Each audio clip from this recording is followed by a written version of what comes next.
اچھا آسما، یہ ابھی لاسٹ ویک جو ہے D G social welfare Mudassir ریاض ملک نے جو ہے ملتان کا وزٹ کیا ہے سی ایم پنجاب کے آرڈرز پر، کیونکہ ملتان شہر میں جو ہے اپنی نوعیت کی پہلی جدید پناہ گاہ جو ہے وہ بنائی گئی ہے. نشتر ہاسپٹل میں اس کا قیام کیا گیا ہے اور اس میں جو ٹوٹل فنڈز خرچ ہوئے ہیں وہ 75 ملین کی لاگت سے یہ پناہ گاہ جو ہے وہ بنائی جا رہی ہے. ابھی اس کا کام جو ہے وہ حتمی مراحل میں داخل ہو چکا ہے.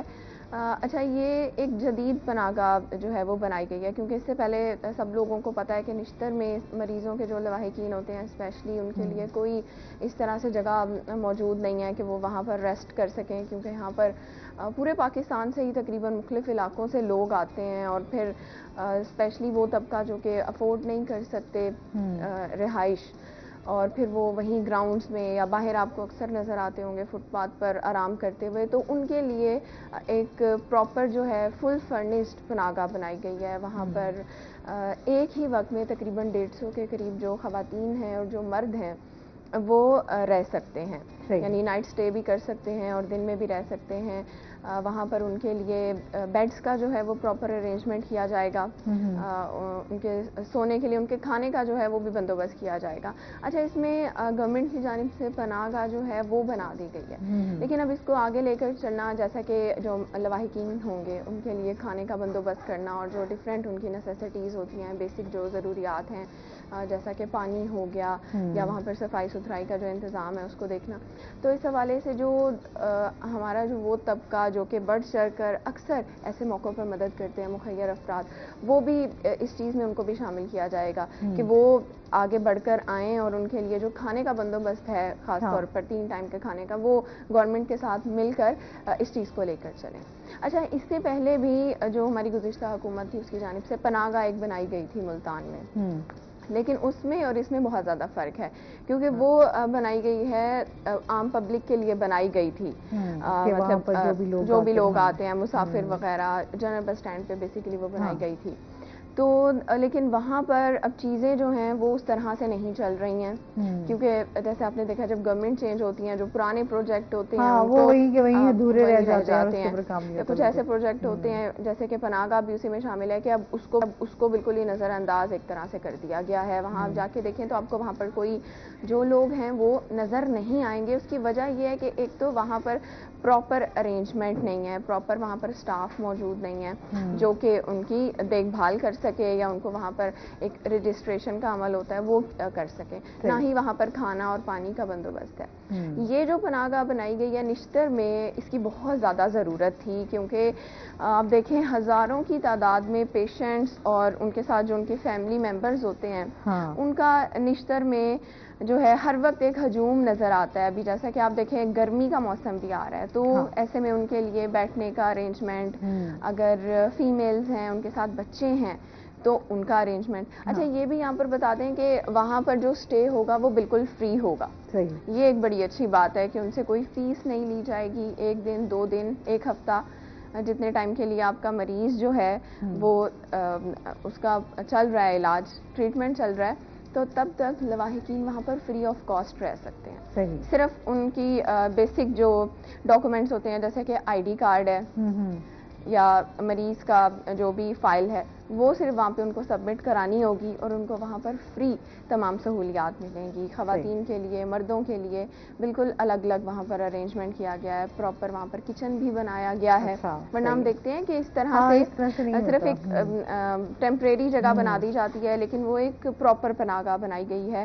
اور اس میں یہ ہے کہ اب جلد ہی، جیسا کہ ڈی جی سوشل ویلفیئر کی ہم بات کر رہے ہیں، انہوں نے ہی یہ اعلان کیا ہے کہ اس کو جلد از جلد فعال کیا جائے گا نیکسٹ منتھ تک، اور پھر جو ہمارے موجودہ CM ہیں وہ آ کر اس کا جو ہے وہ افتتاح بھی کریں گے پناہ گاہ کا. اچھا، اس کے علاوہ انہوں نے ان کے اس دورے میں شامل صرف پناہ گاہ نہیں تھی، جو سوشل ویلفیئر کے دیگر ادارے ہیں وہاں پر بھی وزٹس کیے گئے ہیں.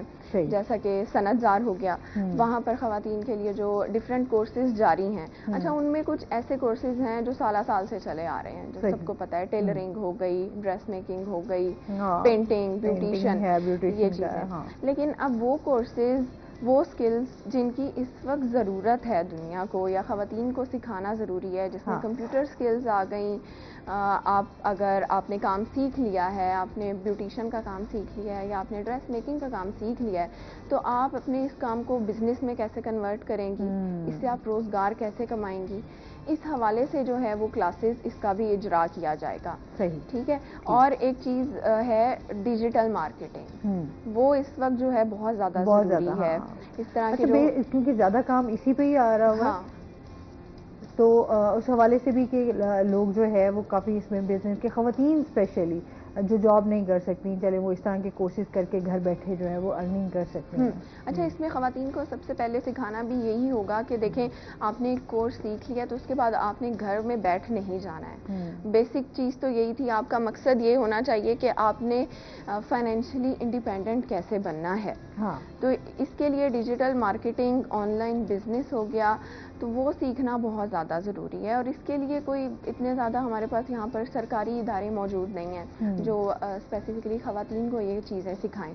اور ان کی جو پروڈکٹس جو وہ تیار کرتی ہیں، چاہے وہ پینٹنگ کے حوالے سے ہے یا ڈریسز کے حوالے سے ہے یا ڈیکوریشن کے حوالے سے ہے، کچھ بھی ہے، تو آپ نے اپنی چیز کو مارکیٹ کیسے کرنا ہے، کس طرح لوگوں کو پتہ چلے گا کہ یہ کام بھی ہو رہا ہے. اور اس کے لیے خواتین کو پراپر جو ہے وہاں پر ایک تو کمپیوٹر لیب تو موجود ہے صنعت میں، لیکن اس کے لیے پراپر جو ٹرینرز ہیں وہ بھی ہائر کرنے ہوں گے. اس حوالے سے بھی اعلان کیا گیا ہے کہ خواتین کو جو ڈیجیٹل مارکیٹنگ سکھائی جائے تاکہ وہ گھر بیٹھے اپنا کورس مکمل کرنے کے بعد، اپنا سرٹیفکیٹ لینے کے بعد گھر بیٹھ کے نہ صرف خود آن لائن اپنا بزنس جو ہے وہ رن کریں، بلکہ اپنے گھر میں اگر ان کی فیملی میں اور خواتین ہیں ان کو بھی اس چیز میں شامل کریں، اپنے ارد گرد کی خواتین کو بھی اس سے فائدہ دے سکیں. بالکل ایسے ہی ہے. اس پہ مزید بھی ہم بات کرتے ہیں. تھیلیسیمیا پہ ہماری بات ہو رہی ہے، تو تھیلیسیمیا کے اگر کسی خاندان میں یہ بیماری ہو جاتی ہے تو آپ کیا سمجھتے ہیں کہ ان کو پھر کیا کرنا چاہیے؟ ہاں جی، اگر خاندان میں ایک بچہ پہلا تھیلیسیمیا میجر کا آ گیا، اس کا مطلب ہے کہ مدر اور فادر دونوں تھیلیسیمیا مائنر ہیں. یہ تو کنفرم بات ہے. تو ہم یہ کہتے ہیں کہ پورے خاندان کے ٹیسٹ کروائیں. جو فادر ہے اس کے جتنے بہن بھائی ہیں، جو مدر ہے اس کے جتنے بہن بھائی ہیں، ان سب کی اسکریننگ ہونی چاہیے تھیلیسیمیا کی. تو ان میں سے بہت سارے ایسے ہوں گے جو مائنر نکلیں گے. ایسے جو مائنر، دو مائنر جن کے آپس میں شادی ہو چکی ہے، ان کو نہیں پتا تھا، تو وہ پھر فردر جتنے بھی پریگننسیز پلان کریں گے تو ایک ٹیسٹ ہوتا ہے CVS، کرونک ویلیس سیمپلنگ نا، جو کہ 10th ویک آف پریگننسی پہ کرواتے ہیں، 10ویں ہفتے بھی عمل پہ. اس میں پتہ چل جاتا ہے کہ ماں کے پیٹ کے اندر جو بچہ ہے اس میں تھیلیسیمیا ہے یا نہیں ہے. اسی لیے وہ ٹیسٹ ضروری ہے. ہاں، جو پیرنٹس جو لوگ مائنر نکلیں گے، ان کی شادی ابھی نہیں ہوئی، تو ان کا ہم اس میں یہ کہتے ہیں، جو تھیلیسیمیا پاکستان فیڈریشن ہے وہ یہ کہتی ہے کہ ود ان فیملی شادی کریں. اس بیماری میں ود ان فیملی کریں تاکہ وہ جرمز، وہ جینز کسی دوسری فیملی میں نہ جائیں. ود ان ایک تو فیملی ہے. ٹھیک ہے. اگر ایک مائنر ہے، فرض کے میل مائنر ہے اور فیمیل نارمل ہے، تو 50% چانس ہے مائنر بچے پیدا ہونے کے اور 50% چانس ہے کہ نارمل پیدا ہوں گے. ٹھیک ہے. تھیلیسیمیا میجر کا ان میں پیدا نہیں ہوگا. اچھا. تو یہ thalassemia Punjab thalassemia prevention program ہے نشتر میں، وہ ان کا فری آف کاسٹ پوری فیملی کی اسکریننگ کرواتے ہیں. اچھا. ہاں جی سر، ہمارے پاس جو بچے آتے ہیں تھیلیسیمیا میجر کا پہلا بیبی آ گیا، ہم ان کو وہاں ریفر کرتے ہیں، ان کے ڈاٹا لے لیتے ہیں. وہ کہتے ہیں کہ آپ ایک دن اپنی پوری فیملی کو اکٹھا کریں، ہم ان کے سیمپل لیں گے. سیمپل لے کے وہ پوری اسکریننگ پوری فیملی کی کرتے ہیں. صحیح. اس کے ایک تو علاج کے حوالے سے بھی بتائیں، اور یہ کتنے عرصہ اس کا علاج چلتا ہے، اس حوالے سے بھی بتائیے. جی، تھیلیسیمیا صاف ظاہر ساری زندگی کی بیماری ہے، لائف لانگ بیماری ہے.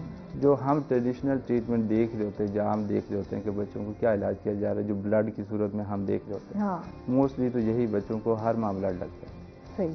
جیسے چھوٹا بچہ ہے، ہم 10 ml پر kg کے حساب سے ان کو بلڈ لگاتے ہیں. فیک سیل کا مطلب یہ کہ 10 ریڈ بلڈ سیل لگاتے ہیں.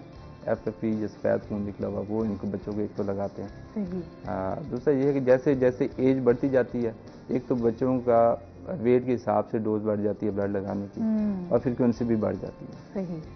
اس کے علاوہ ایک ڈرگ ہے ہائیڈروکسی یوریا، وہ ہم ان بچوں میں دے رہے ہوتے ہیں. تقریباً 3 to 5% بچوں میں وہ فائدہ دے جاتی ہے. بچوں کو بلڈ نہیں لگتا، ان کا اپنا HB 7 سپر مینٹین رہتی ہے. صحیح.